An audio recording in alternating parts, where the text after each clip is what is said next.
Welcome to the Pizza Party. I am the Pizza Guy DIY. Join the party. Today, I'm going to show you how we ended up with two excellent 8-inch pizzas and a 12-inch blob. Yeah, today is a real mix and match pizza party. So, before I learned pi r square and that a 16-inch dough ball makes 4 8-inch pizzas, I made a 16-inch dough ball recipe, as you see here, from scratch with my own yeast and flour and sugar and salt and oil and dough and yabba dabba doos. There it is.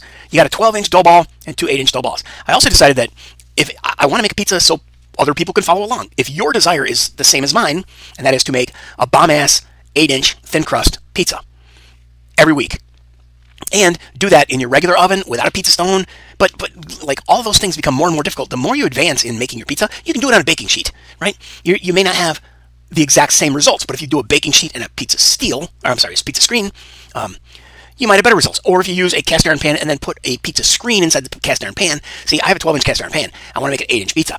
So I can use my cast iron pan. I can put that in the oven for an hour at 550 degrees, the hottest my oven will go. Then I can make an 8-inch pizza. Actually, I can make 4 of them and put them on a pizza screen and then just, keep swapping them into the oven. That cast iron will retain mass quantities of heat. It will retain all the heat. So anyway, I'm getting ahead of myself, as usual. My goal today was to just make 2 8-inch pizza balls, or dough balls, that will turn into 8-inch pizza crusts. And then I went ahead and I'm using diced tomatoes and some tomato sauce. And I'm cooking it and I'm seasoning it. Yeah, I know. Y'all are going to freak out about that. Oh, no, don't do that. Whatever. The New York people are going to die. So don't have a heart attack, bro. It's not that big a deal. But you notice the old Bic pen in the upper right-hand corner? That's so you have a sense of scale. That's a 12-inch pizza pan on the pizza stone, which is a 12-inch pizza stone. I guess I actually have a 10-inch cast iron skillet with an 8-inch bottom. The Lodge brand, or if you buy an 8-inch Lodge cast iron skillet, is going to be 8 inches at the top and 6 inches at the bottom. So you really need to understand the equipment that you have. And this 10 and 8-inch is not a Lodge. It's I can't remember the brand that it is, but they don't make it anymore. The company makes different sizes, but not this one. It just happened to be in my roommate's cupboard, and I've been using it because he never touched it. In fact, it was rusty and nasty. I oiled it up, seasoned it, and it's back in business. And then I have a 9-inch Nordic ware aluminum perforated pizza pan. Since then, I bought Big Daddy-O, and it's super thin compared to the aluminum thickness of this pan.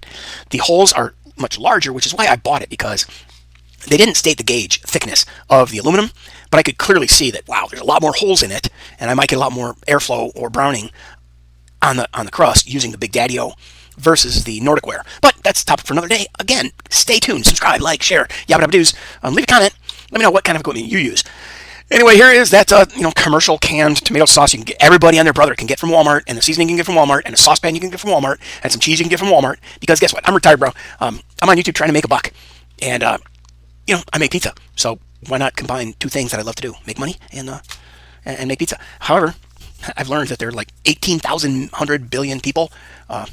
That's more than the people there are on Earth making videos for YouTube. So even aliens are making videos on YouTube. Anyway, here we go. Top left corner. It says 250112. That should be 260112. I was writing the year 2025 on everything, even though the year was 2026. You know how you write checks? Okay, there it is. But I used some sliced provolone and some sliced mozzarella because I was getting into February and I wanted to burn up this cheese. So here it is. I put down an 8-inch pizza ball. I tried to shape it into a circle. It came out more like a square with a little with a peninsula on the side. And then on the right-hand side of the screen, on the aluminum pan, you can see I tried to make a 8-inch pizza, but I didn't have good gluten, so it shrank. I ended up with 2 6-inch pizzas instead of 8-inch pizzas. I should have broke out the rolling pin. I don't care about air bubbles. I want flat, thin crust, not necessarily like cracker crust. There's this weird thing among pizza people. They either will live and die by thin crust has to be cracker crust. No, thin crust means a thin crust that's chewy and delicious and floppy. No, it needs to be stiff and rigid and hold up its own point. Blah, blah, blah, blah, yeah. Pizza people are weird, right? So anyway, here is the pizza in the middle. And that's a 12-inch that didn't really stretch out real well either. So my dough wasn't properly glutenized, exercised, or it was the wrong temperature. It's really bizarre. The cluster of how to make pizza dough, opinions, experiences. I mean, there are people who've been doing this for 25 years at a commercial restaurant. They have an industrial mixer. They make 220 pounds or 10 kilos of dough at one time. They put out a Tupperware container or a plastic bin filled with 12 dough balls. They store that in a walk-in cooler. You ain't got none of that at your house, dude. You got to figure this out for yourself. Mix the dough ball, ferment it. Like, you can find recipes that are like, mix it and stretch it now. like without waiting. Then you can make 72-hour ferment. What? Okay, or you can. It depends on how much yeast you use, how much water you use, and what your room temperature is, what the dough temperature is, what your refrigerator temperature is, and what kind of container you put it in. Is it airtight or is it loosely sealed? So anyway, dude, I'm sorry to go off on that tangent, but it really is irritating as all get out to me.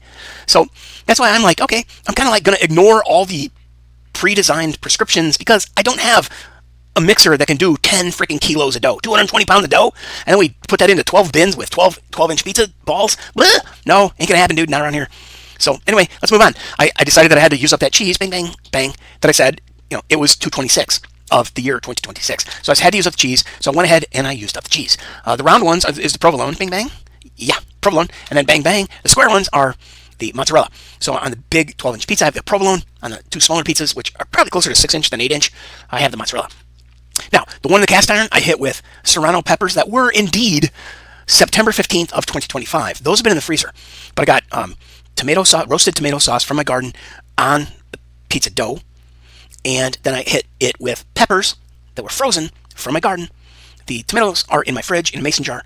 The peppers were frozen, but now they're on the pizza. And then in the center picture, I have cheese from a mislabeled bag, 26, January, middle of January.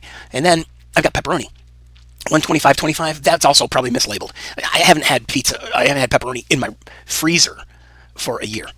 So that would have been 125.26, and then the cheese would have been 26.01.12. But the peppers are correctly labeled because those came out of the garden when I harvested in September, my last frost date. So anyway, I put them together and they were fantastic. Yeah, I'm here to tell you. Now, the 6-inch pizza on the 9-inch aluminum pizza pan, which looks all scuffed up and rough, but I'm believing that it's getting very discolored when I ran it through the dishwasher, so I won't be using that in the dishwasher. I'll hand wash these in the future, and I might even season them like a cast iron pan, coat them with oil, and cook them hard so they emulsify. So there becomes an emulsified layer. It will still absorb and retain the same amount of heat as aluminum versus steel or stone, but it's going to be different, right? So you need to figure out, buy some equipment and start designing your weekly. Like, this is my weekly thing.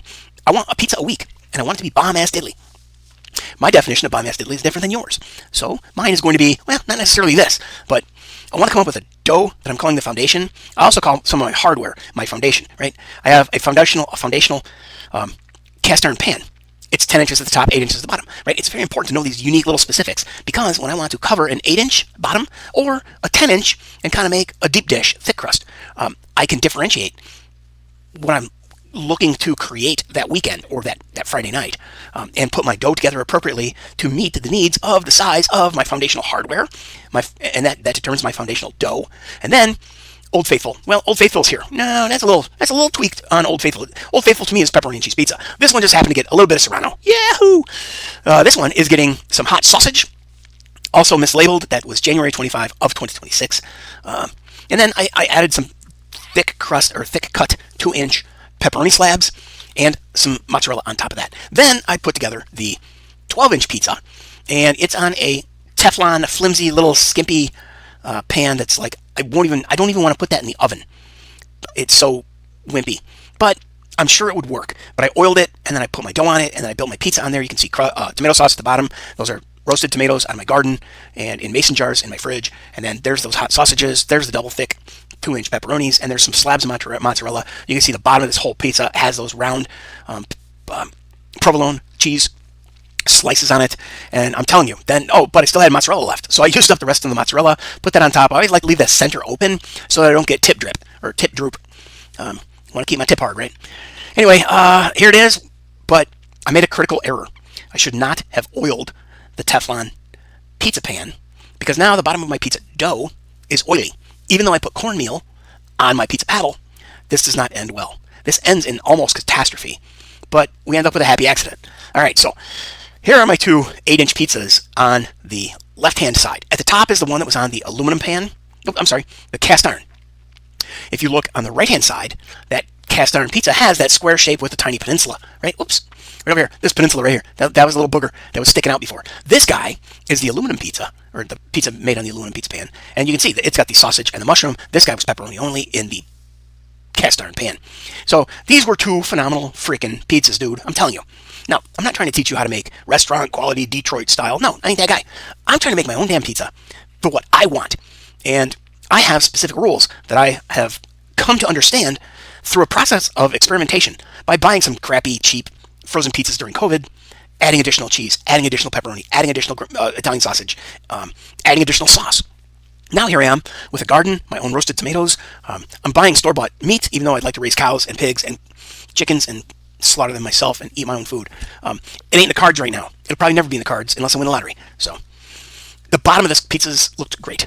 Anyway, let's move on. Here they are. This is the square cast iron pepperoni on the left with the little peninsula pointing out at the upper right, or at the upper right of the pizza on the left. And then you can see the slices of cheese that were laying on top of the sausage and pepperoni pan, or pizza, that was in the aluminum pizza pan. Next up, well, we have the raw pizza. There it is, in its raw form with the pepperoni only, mozzarella on top. Oh, wait, oh, okay. On the left is the cast iron pizza with pepperoni only, as you can see here. Left side, pepperoni only on top. And you can see here, mozzarella on top of sausage and pepperoni, which then you can see over here, when I sliced it, there's a slice of cheese. It's called a sauce slide.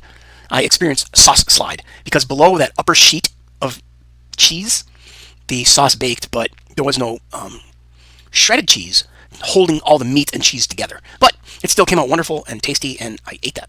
I ate it and loved it, and I was a happy camper. All right, moving on. Here's my two pizzas on the right-hand side. That is the pepperoni pizza at the top from the cast iron skillet. And then at the bottom is the aluminum pizza. I already ate a slice. But I mentioned about this. I had the 12-inch Teflon pizza pan with oil on the bottom, and then I slid the dough off there onto the pizza paddle that had cornmeal on it. However, it did not slide into the oven gracefully. I couldn't get it onto the pizza stone properly. It wrinkled up. I couldn't stretch it back out. It was 550 degrees. It immediately started cooking, and I said, screw it. I grabbed the pizza paddle, I scraped it off the pizza stone, raw dough, raw cheese, raw everything, and I shoved it into the cast iron skillet. Then I threw the cast iron skillet in the oven and baked it, and it turned into one of the best pizza casseroles I've ever had. How could this miss? You fold all that crap up into a little 8-inch or 10-inch cast iron skillet, it becomes twice as thick. It was like this. It's ugly, but it was delicious, as was the cast iron pepperoni pizza and everything else that I made that day. So anyway, when I say do it yourself, fool around and find out, do something even if it's wrong, experiment equals experience. I mean it. Okay?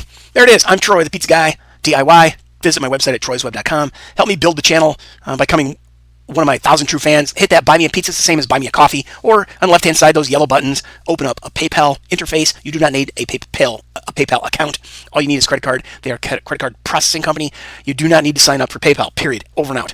All right, man. Anyway, I got a bunch of other shit lined up to make videos about if people are interested. But I don't know what you're interested in unless you leave comments. So make sure you subscribe, like, share this video with your friends through that link. It opens up a little window that says, do you want to send this on Facebook, Twitter, X, WhatsApp, Instagram, blah, blah, blah. And leave a positive comment because that's what is going to drive me forward. Otherwise, I'm just going to say black screen, the end.